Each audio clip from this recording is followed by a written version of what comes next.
Is my boyfriend real? Or is he a scammer? What if the man I trusted most doesn't exist at all? That's the question that kept me awake every single night for months. The question that made my hands shake every time my phone buzzed. The question that turned my fairy tale into a nightmare I couldn't wake up from. My name is Shanice, and I'm 60 years old, and I gave $89,000 to a man I met on Facebook, a man I've never touched, a man I've never seen in person. But before you judge me, before you think I'm just another foolish woman who should have known better, let me tell you my story, because nothing about this was simple. Nothing about this was clear. And even now, after everything, I still don't know if I was loved or if I was hunted. I never thought I'd be that woman. You know the one. The one you see on those documentaries crying about how she sent her life savings to someone she met online.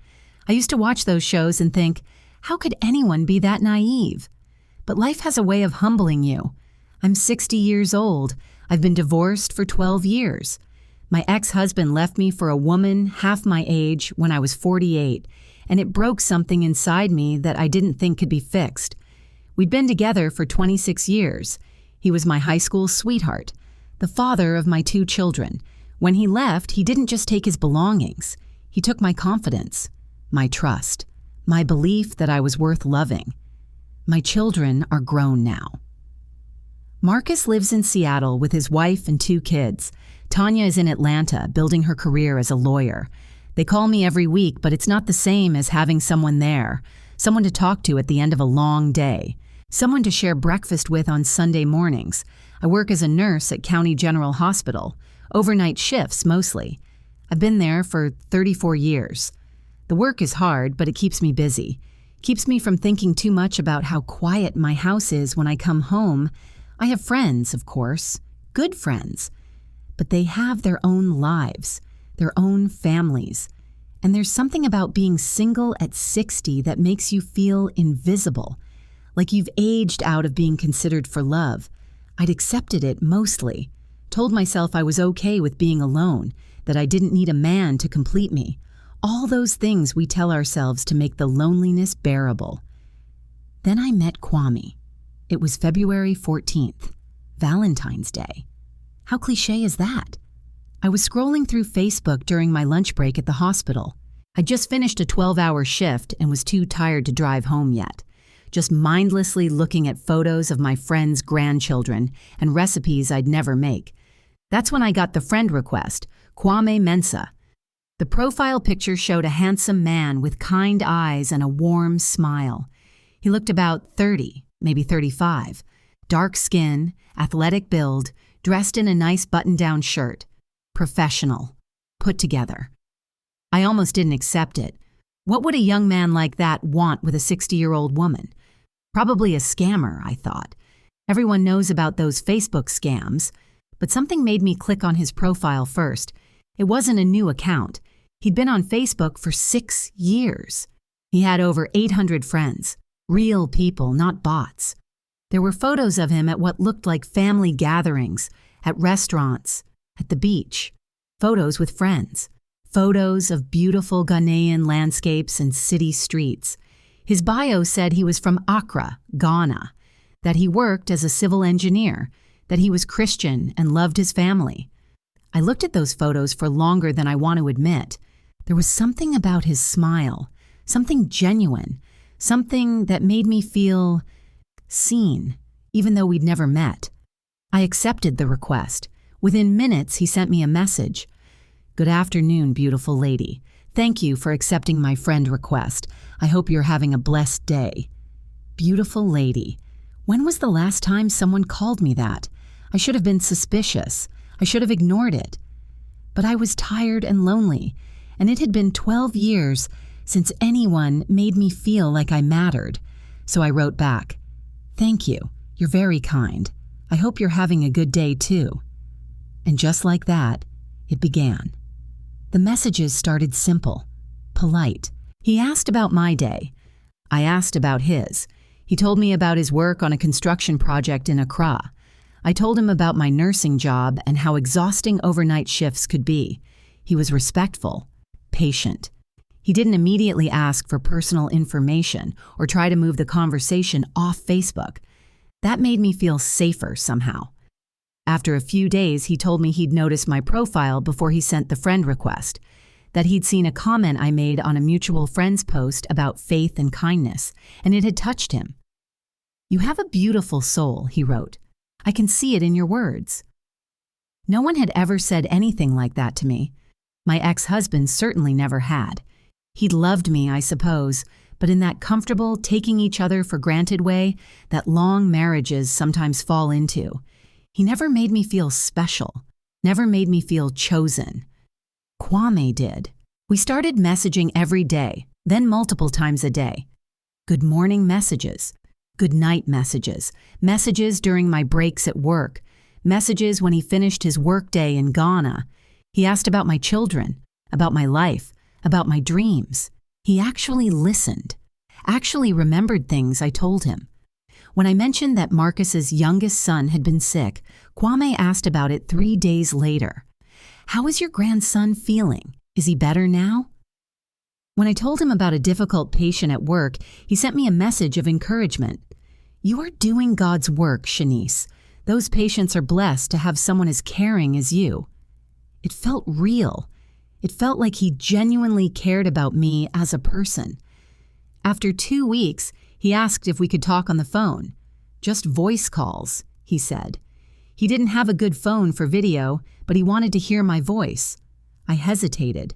This was crossing a line somehow, making it more real. But I was already looking forward to his messages more than anything else in my day, already checking my phone constantly to see if he'd written. So I said yes. His voice was deep and warm. He had a slight accent that made everything he said sound more intentional, more meaningful. We talked for an hour that first night, about everything and nothing. He told me about growing up in Ghana, about his mother who'd passed away when he was young, about his father who raised him and his 2 sisters alone. "My father taught me to respect women," he said. "He showed me that a real man honors the women in his life, protects them, cherishes them." I felt something stir inside me that I thought had died 12 years ago. Hope. We started talking every night, sometimes for hours. He would call me after I got home from my shift, and we'd talk until I fell asleep. He never seemed to mind.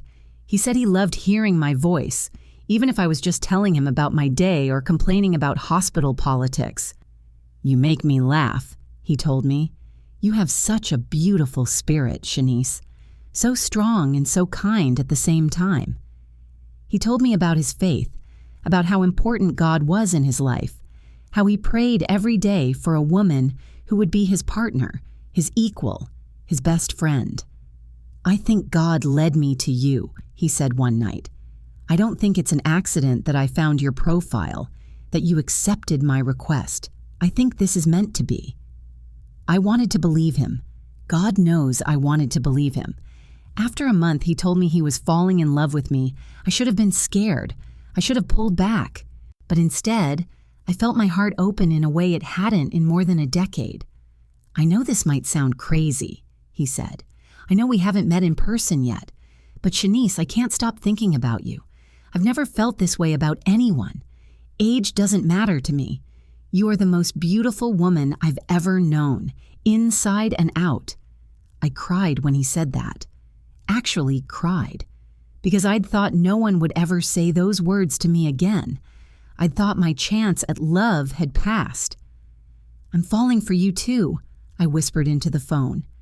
And I was. Completely. Desperately. In a way that terrified me and thrilled me at the same time. We started talking about the future, about him eventually coming to visit me in the States, about what it would be like to finally hold each other, to look into each other's eyes in person. "I want to marry you," he told me after 2 months. I know that might seem fast, but when you know, you know. You are my destiny, Shanice, the woman I've been waiting for my whole life. My friends at work noticed the change in me. I was smiling more, humming while I worked. I'd lost 15 pounds without even trying because I was too excited to eat, too happy to think about food. "You're glowing," my friend Patricia said.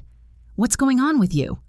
I wanted to tell her, wanted to share this joy, but I knew what she'd say, what everyone would say. So I kept it to myself, this beautiful secret, this second chance at love that had found me when I'd stopped looking. Kwame sent me photos constantly, pictures of his day, pictures of places he went, pictures of sunsets in Accra with messages like, "I wish I could watch this with you." He changed his Facebook cover photo to a picture of a couple holding hands with a quote, "Distance means nothing when someone means everything." He posted about me, called me his beautiful queen and his future wife in his status updates. His friends and family liked the posts, commented congratulations. It felt real. It felt public, like he was proud to be with me. I changed my relationship status to "in a relationship," added a heart emoji next to his name in my phone, started planning what I'd wear when we finally met in person. I was happier than I'd been in 12 years, and that's when the red flags started. Small at first, so small I almost didn't notice them. The first one came about 3 months in. I asked Kwame if we could do a video call. I wanted to see his face while we talked, wanted to watch his expressions, wanted to feel more connected. "My phone camera is broken," he said. "I dropped it last week and the screen cracked. I can still make calls, but the camera doesn't work anymore." It seemed reasonable. Phones break. It happens. "Can't you use someone else's phone?" I asked, "or go to an internet cafe?" "I will, sweetheart," he promised. "Let me get some things sorted out at work first. We've been so busy with this project, but soon, I promise. I can't wait to see your beautiful face on video." 2 weeks passed, then 3. I brought it up again. "I know, baby, I know," he said. "I've just been so overwhelmed with work, and I want to get a new phone so the quality is good when we finally do video. I want everything to be perfect for you." It made sense. He was thoughtful. He wanted our first video call to be special. But there was a small voice in the back of my mind, a tiny doubt. I pushed it away. Then there was the story about his father. Kwame had told me his father lived in Accra, that they had dinner together every Sunday, that his father was excited about us and couldn't wait to meet me. But one night he mentioned his father lived in Kumasi, about a 3-hour drive from Accra. "Wait," I said. "I thought your dad was in Accra." There was a pause. Just a second, but I noticed it. "Oh, he moved to Kumasi 2 months ago," Kwame said smoothly. "He wanted to be closer to my aunt. She's getting older and needs family nearby. I thought I mentioned it." He hadn't mentioned it. I would have remembered, but maybe I was wrong. Maybe he had told me and I'd forgotten. I work long shifts. I'm tired a lot. Maybe I just missed it. I let it go. Then there were the disappearances. Sometimes Kwame would be in the middle of texting me and just vanish for hours, sometimes for a whole day. He'd come back with explanations. "Sorry, baby, emergency at the work site." Or, "My phone died and I couldn't charge it." Or, "I had to help my sister with something urgent." Every explanation made sense. Life happens, emergencies happen, people get busy. But the voice in the back of my mind got a little louder. One time I called him at a time when he'd told me he'd be home. A woman answered. My heart stopped. "Hello?" she said. Young voice, confused. I'm looking for Kwame," I managed to say. "Wrong number," she said, and hung up. When I texted Kwame about it, he called me immediately. "Baby, what's wrong? You sound upset." "A woman answered your phone," I said. "What? When?" "Just now. I called you and a woman answered." He laughed. Actually laughed. "Oh, sweetheart, that must have been my sister, Amma. She was borrowing my phone because hers is being repaired. I'm sorry, I should have told you. She probably didn't recognize your number." It made sense. It was perfectly reasonable. But doubt had planted its seed in my chest. I started looking at his Facebook profile more carefully, studying the photos, looking at the comments. Everything seemed real. His friends seemed real. The conversations seemed natural. But I couldn't shake this feeling, this tiny, persistent worry that something wasn't right. Am I being paranoid? I asked Patricia one day at work. I didn't tell her everything, just that I was dating someone long distance and sometimes worried he wasn't being completely honest. Trust your gut, she said. Women's intuition is real. If something feels off, it probably is. But what if my gut was wrong? What if I was just scared because I'd been hurt before? What if I was sabotaging the best thing that had happened to me in 12 years because I couldn't believe someone could actually love me? Every time doubt crept in, Kwame would do something sweet. Send me flowers at the hospital, mail me a handwritten letter, post something romantic about us on Facebook. I love you so much, Shanice, he'd say. You're my everything. I can't wait until we can be together. And the doubts would quiet. For a little while. Then came the incident with the time zone. I called him one afternoon, which should have been late evening in Ghana. He answered, but I could hear traffic in the background. City sounds, lots of them. Where are you? I asked. Another pause. Just out running some errands, baby. But it's almost 10 p.m. there, isn't it? Accra is a busy city, he said. Lots of things stay open late. I needed to pick something up. It was plausible. I'd never been to Ghana. Maybe that's how things worked there. But the voice in my mind was getting harder to ignore. I started Googling things. How to tell if someone is scamming you online. Red flags in online relationships. Romance scams from Ghana. Every article I read terrified me. The patterns they described, some of them matched. The avoiding video calls. The inconsistencies in stories. The declarations of love happening quickly. But other things didn't match at all. Kwame had never asked me for money. Not once. Every article said scammers always ask for money eventually. It's always about money. Kwame just wanted to talk to me, to hear my voice, to plan our future together. Maybe I really was just paranoid. Maybe I was ruining something beautiful because I couldn't let myself be happy. I decided to trust him. To trust what we had, to stop looking for problems that might not exist.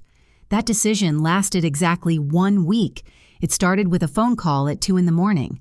I was at work in the middle of checking on a patient when my phone buzzed. Kwame never called during my shifts. He knew my schedule. He respected my work. I answered during my break. Shanice, baby, I'm so sorry to call you at work. His voice was strained, stressed in a way I'd never heard before. My heart started racing. What's wrong? Are you okay? It's my father, he said. He's in the hospital. He had a heart attack this afternoon. They're saying he needs surgery, emergency surgery. Oh my God, Kwame, I'm so sorry. Is he stable? For now, but sweetheart, I don't know what to do. He sounded like he was crying. The surgery costs money, a lot of money, and I don't have it right now. All my savings are tied up in an investment property. I can't access it for another month.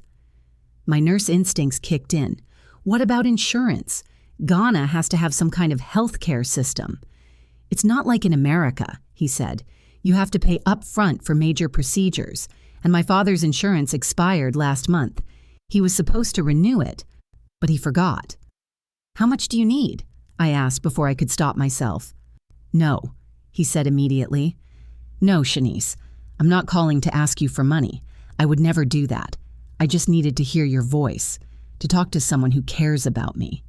Kwame, if your father needs surgery, I'll figure it out, he said. I can try to get a loan or sell something. I'm scared, baby. I'm so scared I'm going to lose him. We talked for 20 minutes. I tried to comfort him, tried to be supportive. When we hung up, I sat in the break room staring at my phone. He hadn't asked me for money. He'd specifically said he wasn't asking for money, but he'd told me about the problem. He'd let me know he needed help. That night, lying in bed after my shift, I couldn't stop thinking about it.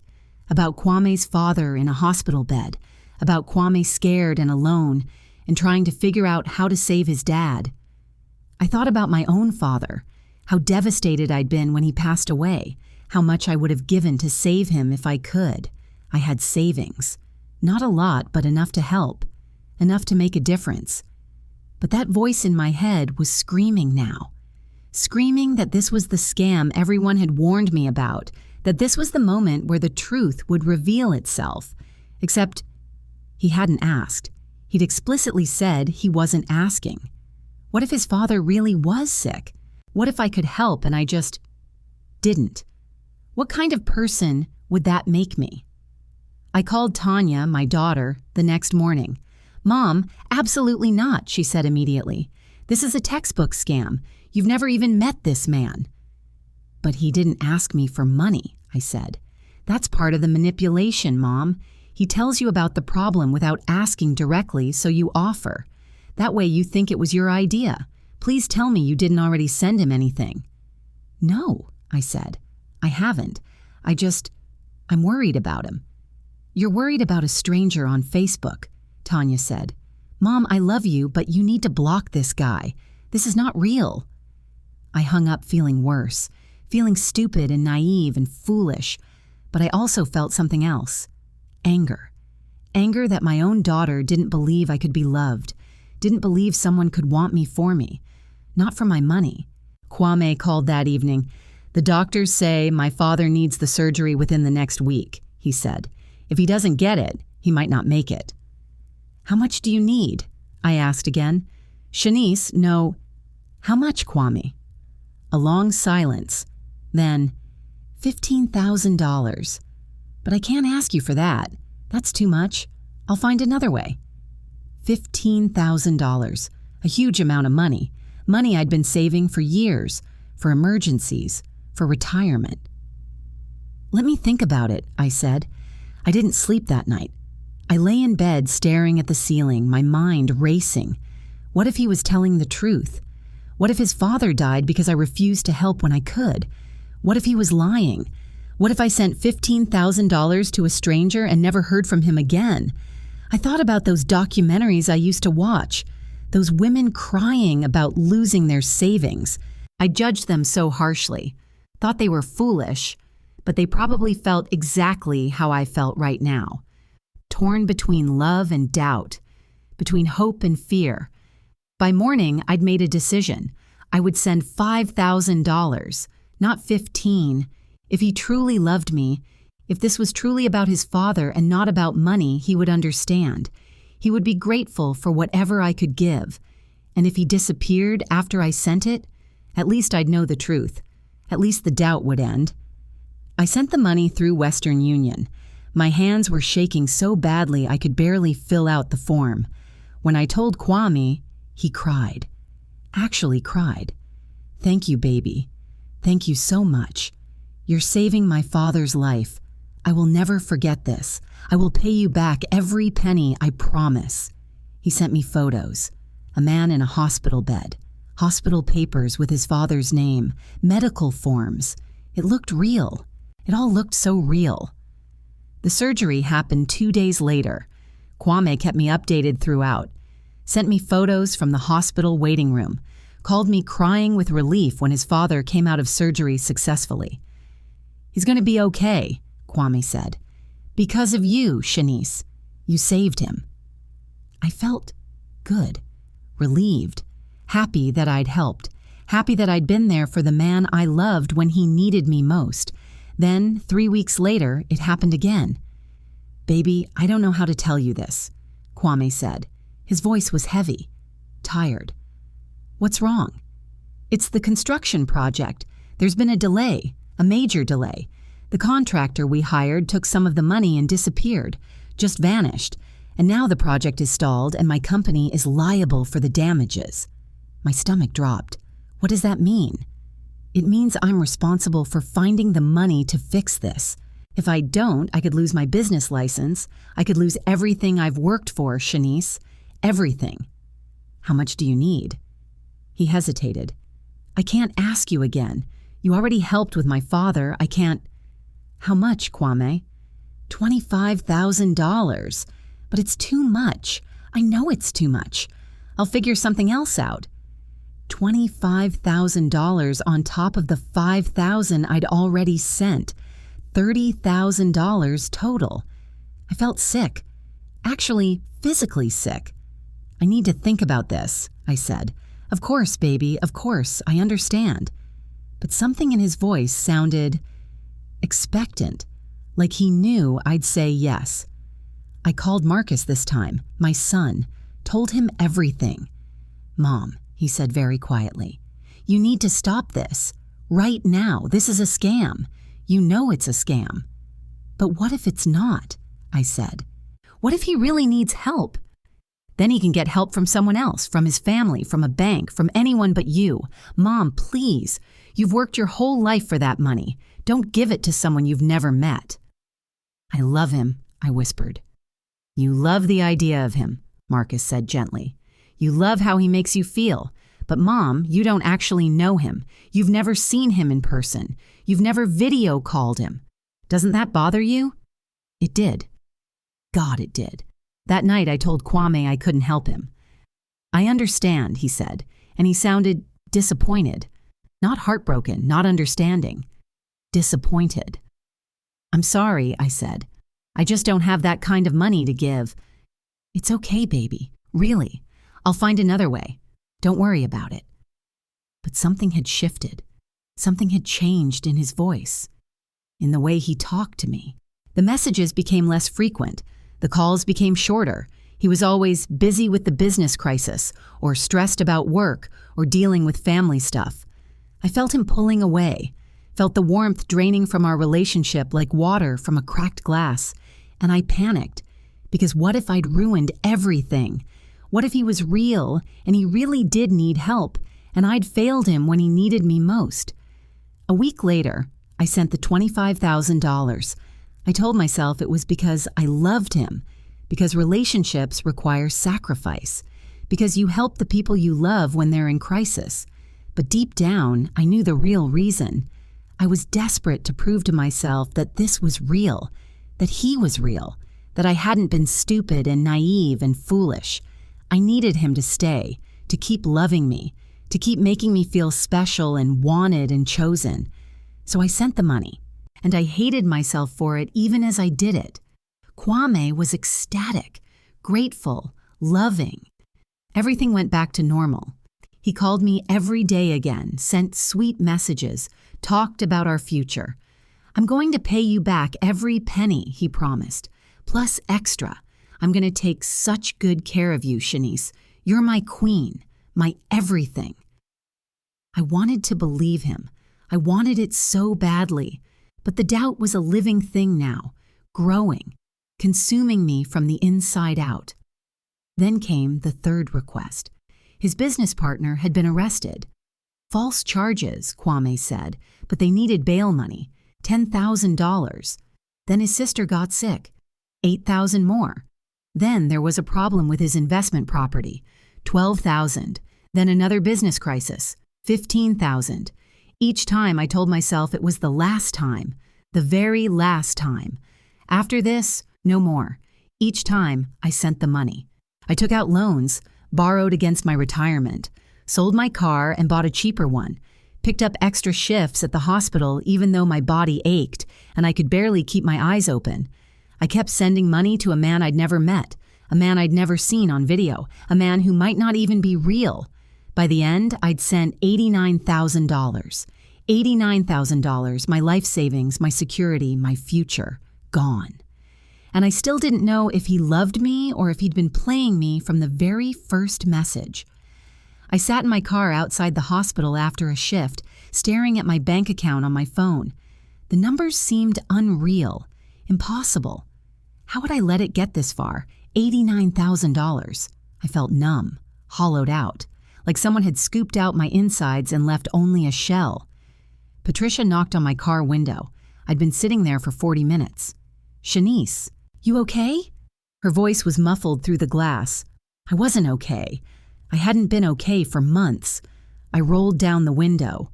"I need help," I said. And then I started crying, actually sobbing, right there in the parking lot. Patricia got in the passenger seat and held me while I cried, and then for the first time I told someone everything, the whole story, from the first message to the $89,000. She didn't judge me, didn't say, "I told you so." She just listened. "We need to get you help," she said when I finally stopped crying. "Professional help. There are people who investigate these things, who can tell you the truth about who this man really is. I don't know if I want to know, I whispered. Yes, you do, she said firmly. You deserve to know the truth, whatever it is. That night, Patricia sent me links to 3 different investigation agencies, companies that specialized in online fraud, cyber investigations, romance scams. I looked at their websites until 3 a.m, read testimonials from other people who'd been where I was, people who needed to know the truth. One company stood out, Verity Digital Investigations. Their website said they specialized in international romance scams. They had investigators in West Africa. They could track IP addresses, verify photos, check phone numbers, investigate social media profiles. I filled out their contact form at 4 a.m, hands shaking, wrote out my story in the message box, hit send before I could change my mind. They called me the next day. Ms. Johnson, this is Alicia Chen from Verity Digital Investigations. I received your inquiry. Her voice was professional but kind, not judgmental. That made me cry again. I think I've been scammed, I said, but I'm not sure.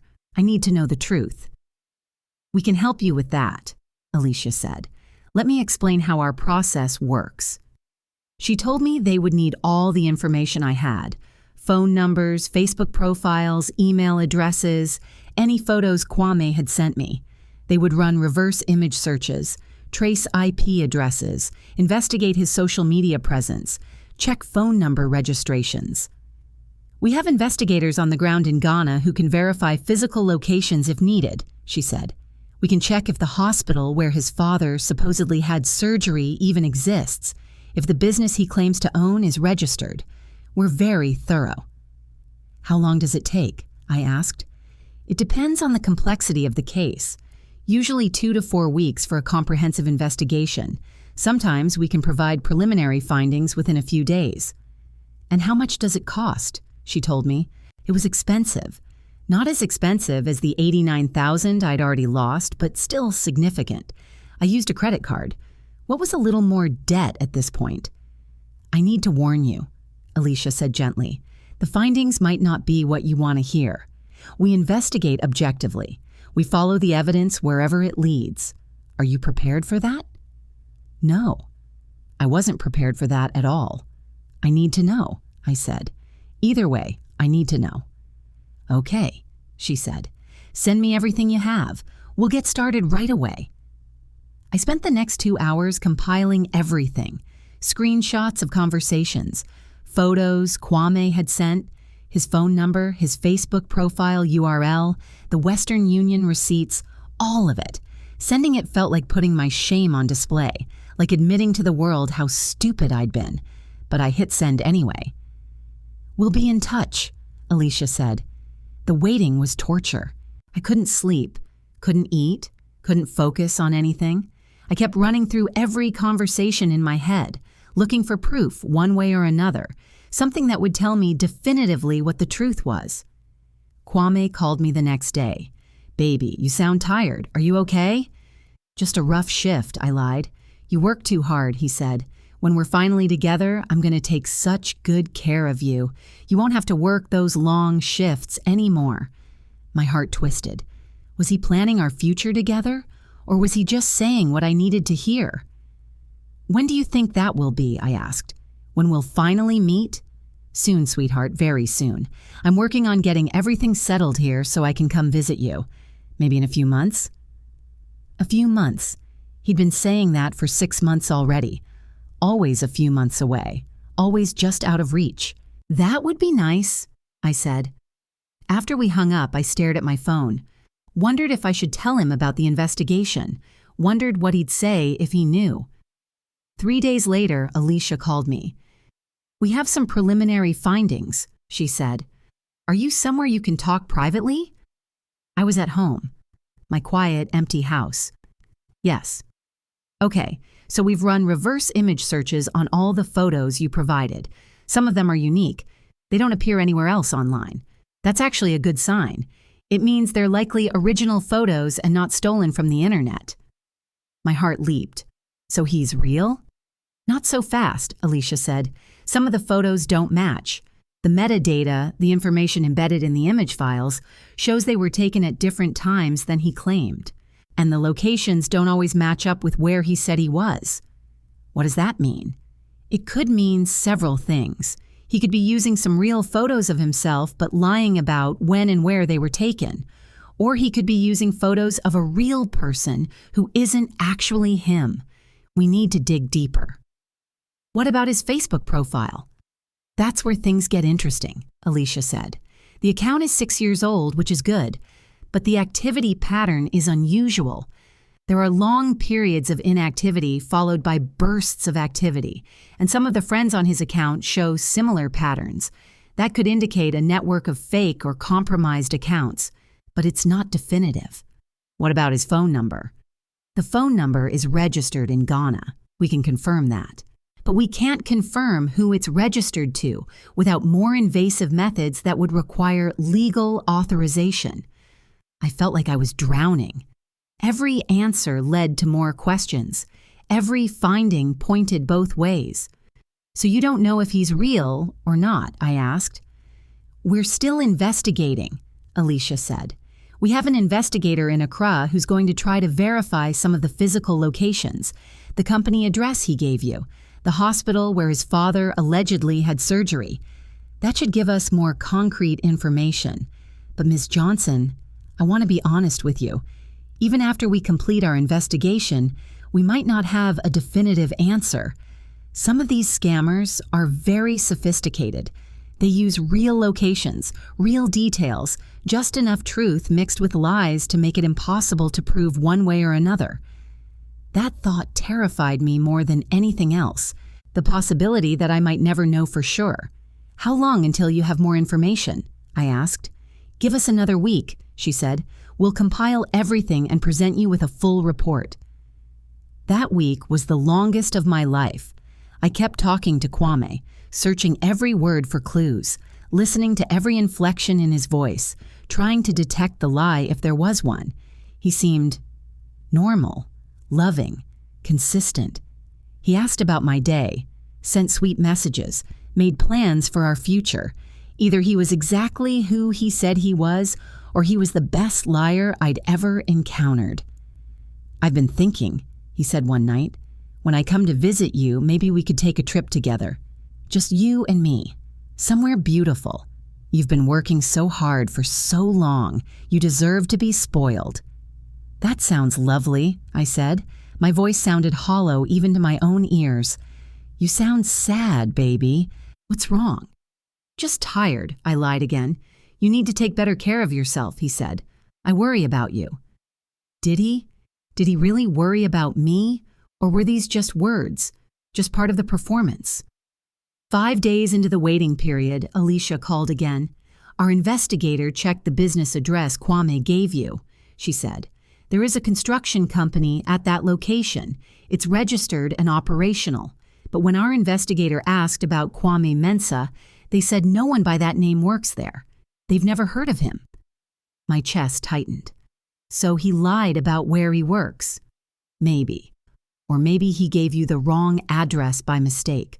Or maybe he works as a contractor and isn't officially on their employee roster. We can't say for certain.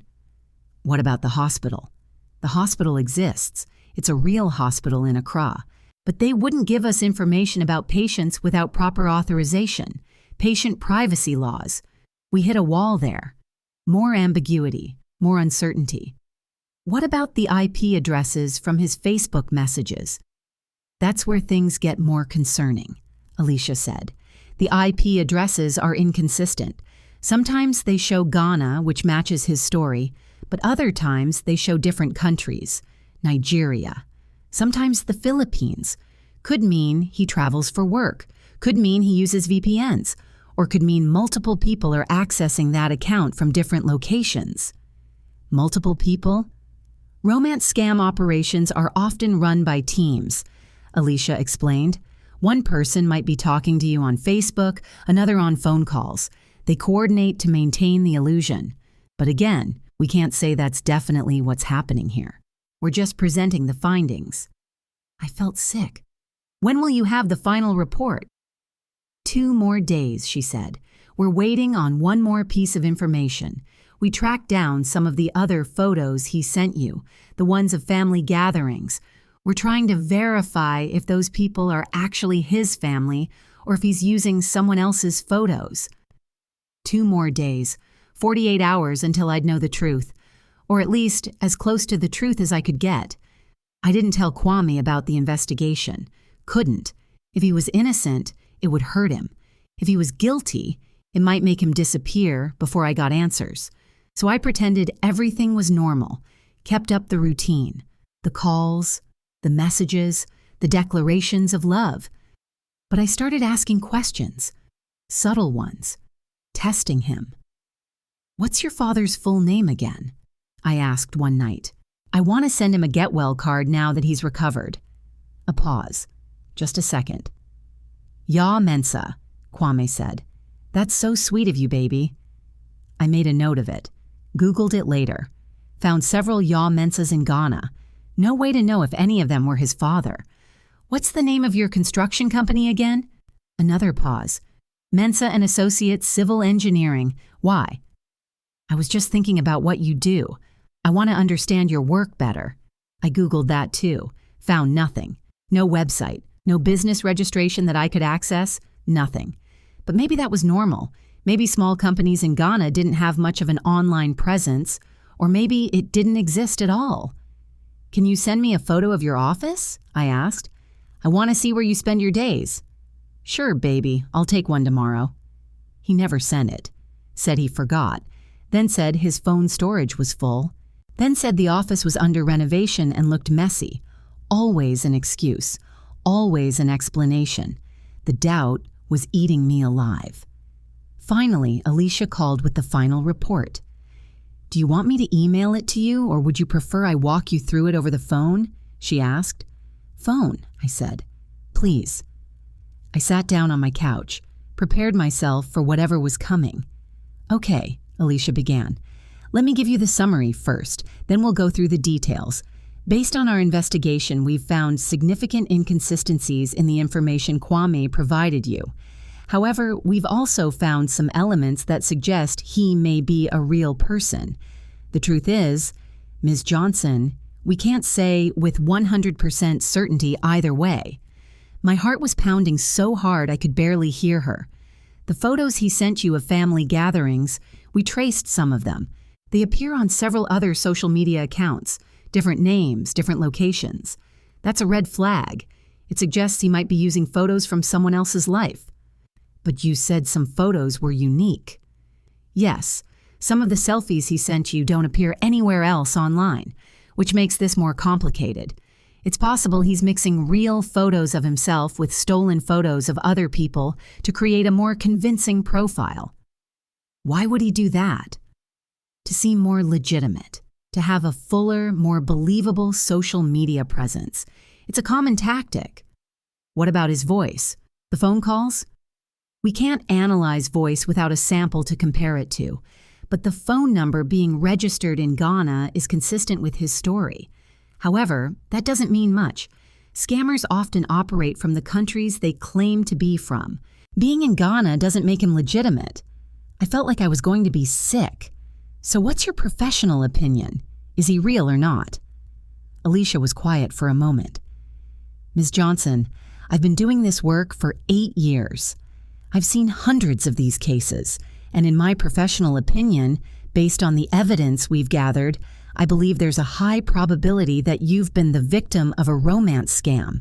The inconsistencies, the avoidance of video calls, the multiple requests for money, the pattern of creating urgency and crisis. These are all classic indicators. But you can't prove it, I said. No, we can't prove it beyond all doubt. It's possible, though I think unlikely, that he's a real person who just happens to have unusual circumstances. But the evidence points more strongly toward deception. What should I do? That's up to you, Alicia said gently. But my advice? Stop sending money immediately. If you haven't already, cut off contact. Report the profiles to Facebook. File a report with the FBI's Internet Crime Complaint Center. And please, please consider talking to a therapist. What you've been through is traumatic. You deserve support. After we hung up, I sat on my couch for hours, just sitting, just staring at nothing. I had my answer. Sort of. The investigation said he was probably a scammer. Probably. But probably wasn't certainty.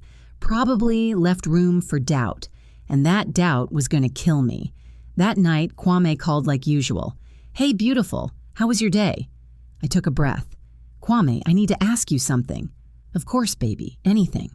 "Why won't you video call me?" Silence. Long enough that I thought the call had dropped. "Kwame? I told you, my phone—" "It's been 6 months," I interrupted. 6 months, and you haven't gotten a new phone? Haven't borrowed someone's phone? Haven't found a way to let me see your face even once? Shanice, why are you upset? Where is this coming from? I'm not upset. I need to see you. I need to know you're real. I am real, baby. You know I'm real. We talk every day. I've sent you photos. I've told you everything about my life. Have you? I asked. Have you really? Because some of the things you've told me don't add up, Kwame. Your father moving to Kumasi, the woman who answered your phone, the business address that doesn't match, the photos that appear on other people's accounts. Another silence. Longer this time. Have you been investigating me? His voice changed, got colder. I needed to know the truth. The truth? He laughed. It wasn't a nice sound. The truth is that I've given you everything. My heart, my time, my love. And you hired someone to spy on me? To dig through my life looking for reasons not to trust me? You've taken $89,000 from me, I said. I think I have the right to ask questions. I didn't take anything. His voice rose. You offered. Every single time you offered. I never asked you for money. You insisted on helping me because you loved me, or at least I thought you did. I do love you. That's why I need to know you're real. I am real, he shouted. And you know what?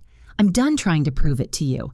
I've been nothing but good to you, nothing but honest and loving and patient. And you repay me by accusing me of being a liar? A scammer? Then prove you're not, I said. My voice was shaking. Video call me right now. Prove it. I can't, he said. Why not? Because I don't have to. Because I shouldn't have to. Because if you really loved me, you'd trust me. You'd believe in us.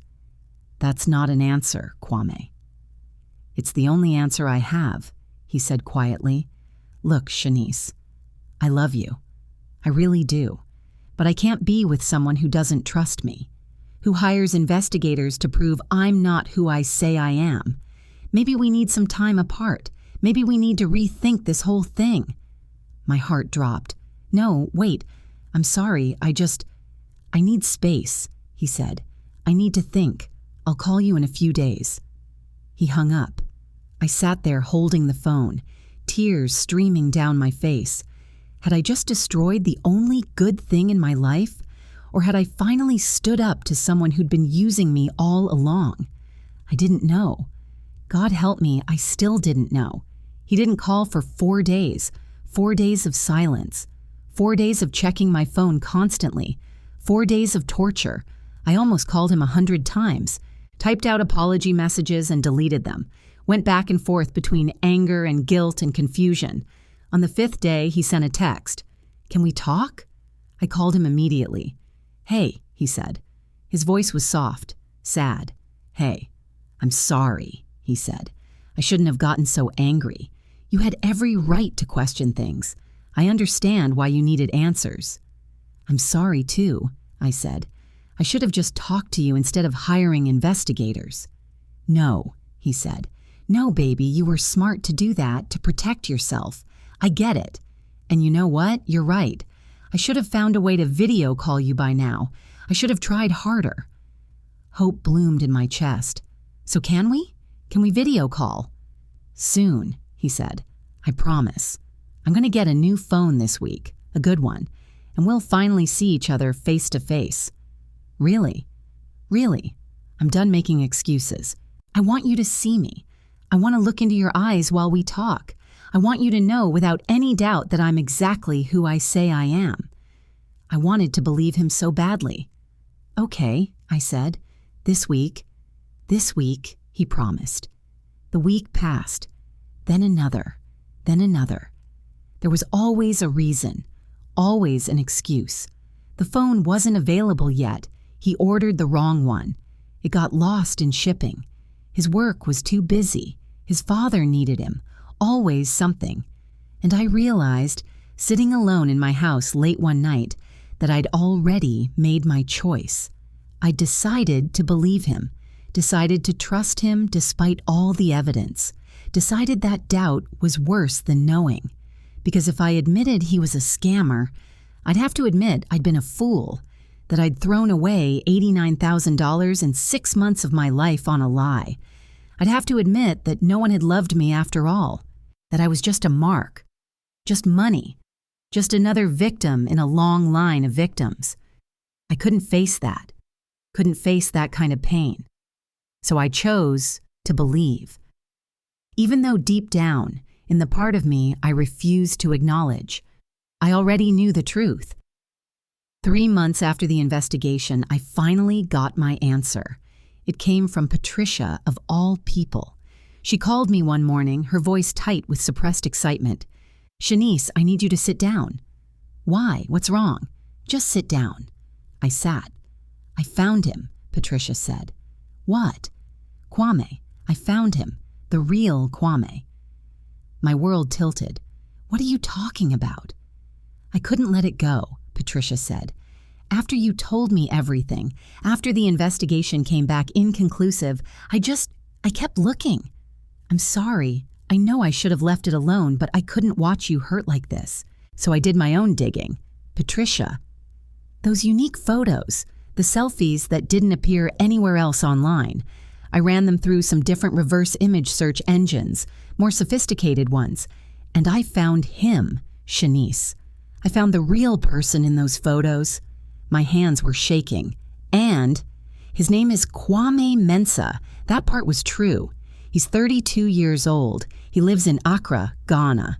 And Shanice, he has no idea who you are." The world stopped. "What?" "I contacted him through Instagram, sent him your photos, asked if he knew you. He said he'd never seen you before in his life. He said he gets messages like this all the time, that scammers have been using his photos for years. He's a model, Shanice, a professional model. His photos are all over the internet in Ghana, and scammers steal them to create fake profiles." I couldn't breathe, couldn't think. "He felt terrible when I explained what happened to you," Patricia continued. "He said he's tried to report the fake accounts, but they keep popping up. Different names, different profiles, all using his face." "But the voice," I whispered. "The phone calls, that was a real person." "That was a real person," Patricia agreed. "But it wasn't the man in the photos. The person you were talking to was just someone. Someone who stole a model's photos and pretended to be him. Someone who knew exactly what to say to make you fall in love." I felt like I was falling, like the floor had disappeared beneath me. "The real Kwame sent me a video," Patricia said gently, "holding up a sign with today's date, proving it's really him.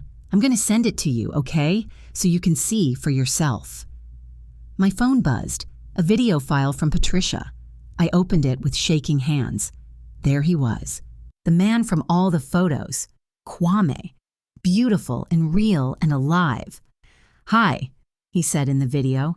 His accent was different, stronger than the voice I'd known. "My name is Kwame Mensah. I'm very sorry for what has happened to you. This is not the first time someone has used my photos to hurt people. I wish I could stop it. I want you to know that the person you were talking to was not me. I did not take your money. I did not make you those promises. I'm so sorry. Please be careful. Please report these scammers. And please know that you did nothing wrong. They are professionals at this. They hurt good people. You are not alone." I watched the video 3 times. Then I called the number I'd been calling for 6 months, the number that had become as familiar as my own. A man answered. Same voice. The voice I'd fallen in love with. "Shanice, baby! I was just about to call you." "Who are you?" I interrupted. Silence. "Who are you really? What's your real name?" "Baby, what are you—" "I found him," I said. "The real Kwame Mensah, the man in the photos. I talked to him. He has no idea who I am." The silence stretched and stretched. "So I'm asking you one more time. Who are you?" A long sigh. Then, "Does it matter?" "Yes, it matters." "Why? You fell in love with the voice on the phone, with the words and the messages. That was real. Your feelings were real." "My feelings were real," I agreed, "but you weren't." "I gave you what you needed," he said. His voice was different now, flat, no more warmth, no more love. "You were lonely.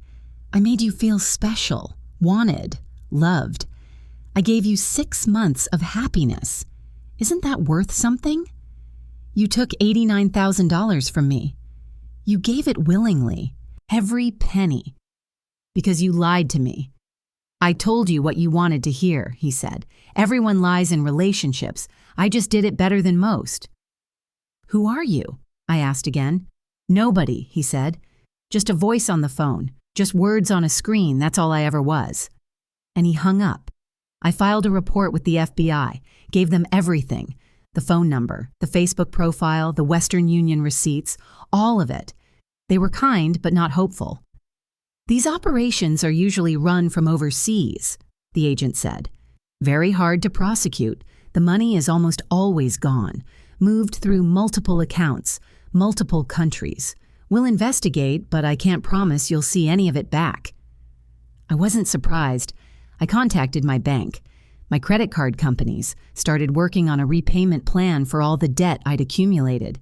I went to therapy, started trying to untangle the mess of emotions inside me, the shame, the anger, the grief, because that's what it was, grief. I was mourning someone who never existed, mourning a relationship that had been a lie from the first message. My children were supportive, but I could see the pity in their eyes, the worry, the unspoken question, "How could you be so stupid, Mom?" I asked myself the same question every day. It's been 6 months since I learned the truth, 6 months since I talked to the real Kwame Mensah and realized I'd never actually known the man I loved. I still work at the hospital, still pick up those overnight shifts. I'll be working extra shifts for years to pay back everything I lost. My house is still quiet. I'm still alone. But I'm not the same person I was a year ago. I'm not the naive woman who thought loneliness was the worst thing that could happen to her. I learned that loneliness is just emptiness. It's uncomfortable, but it's not dangerous. What's dangerous is being so afraid of being alone that you'll believe anything, accept anything, overlook anything. What's dangerous is loving someone so much that you stop trusting yourself. I see it now. All the red flags I ignored, all the inconsistencies I explained away, all the warning signs I refused to acknowledge because acknowledging them meant admitting I'd been wrong. The truth is, some part of me knew from the beginning. That voice in the back of my mind was trying to protect me, trying to save me from myself, but I didn't listen. I chose love over truth, hope over reality, and it cost me everything. Sometimes I wonder about him, the man behind the voice. I wonder if he thinks about me, if he feels any guilt at all, if he tells himself that what he did wasn't really that bad because I offered the money willingly. I wonder if he's doing it to someone else right now, some other lonely woman who just wants to be loved, some other person desperate enough to believe in fairy tales. I hope not, but I'm not naive anymore. I know he probably is. That's what these people do. They find the vulnerable, the lonely, the hopeful, and they use our own hearts against us. I'm not telling you this story so you'll feel sorry for me. I don't want your pity. I'm telling you this story so you'll be smarter than I was. So you'll listen to that voice in the back of your mind when something doesn't feel right. So you'll trust your instincts over your desires. I'm telling you this story so maybe, just maybe, I can save someone else from making the same mistakes I did. Love is real, connection is real. There are good people out there looking for genuine relationships, but there are also predators. People who've turned manipulation into an art form, who study human psychology and know exactly which buttons to push. They know that lonely people will overlook inconsistencies, that desperate people will make excuses, that people who've been hurt before will cling extra hard when someone finally makes them feel special. They know us better than we know ourselves sometimes. So here's what I want you to take from my story. If someone avoids video calls for months, there's a reason. Technology is everywhere. Good cameras are cheap. If someone really wants to video call you, they'll find a way. If someone's story keeps changing, pay attention. People forget lies. They don't forget the truth. If someone creates crisis after crisis that requires money, walk away. Real relationships have problems, but they shouldn't all require financial solutions from someone the person has never met. If your gut says something is wrong, listen to it. Your intuition is pattern recognition, based on everything you've ever experienced. It's trying to protect you. Let it. And most importantly, being alone is okay. It's not ideal. It's not what any of us want. But it's better than being with someone who's lying to you. Better than giving away pieces of yourself to someone who doesn't exist. You deserve real love. Not the illusion of love, not words on a screen and a voice on a phone that makes you feel special while slowly draining your bank account and your self-respect. You deserve someone who will video call you on the first date, who will introduce you to their friends and family, who will be present and consistent and real. Don't settle for anything less. I did, and it destroyed me. I'm rebuilding now, slowly, painfully, but I'm rebuilding. I've joined a support group for romance scam victims. It helps to talk to people who understand, who don't judge, who've been where I am. I'm learning to forgive myself. That's the hardest part, letting go of the shame and the self-blame. I'm learning that being targeted by a predator doesn't make me stupid. It makes me human. It makes me someone who wanted love and connection and hope. There's nothing wrong with wanting those things. What was wrong was the person who saw that want and decided to weaponize it. If this story made you question someone in your own life, please like this video, subscribe to the channel, and share it with someone who might need to hear this. Trust your instincts. You're not alone. If you think you might be involved with a romance scammer, please reach out for help. Tell a friend. File a report. Talk to someone. Don't do what I did and keep it secret until it's too late. And if you're just lonely and thinking about looking for love online, please be careful. Not everyone out there is a scammer, but some people are. And they're very, very good at what they do. Protect yourself. Protect your heart. Protect your bank account. You deserve real love. Don't settle for anything less. Thank you for listening to my story. I hope it helps someone. I hope my pain prevents someone else's pain. That's all any of us can hope for in the end. Take care of yourselves, and please, please be careful out there.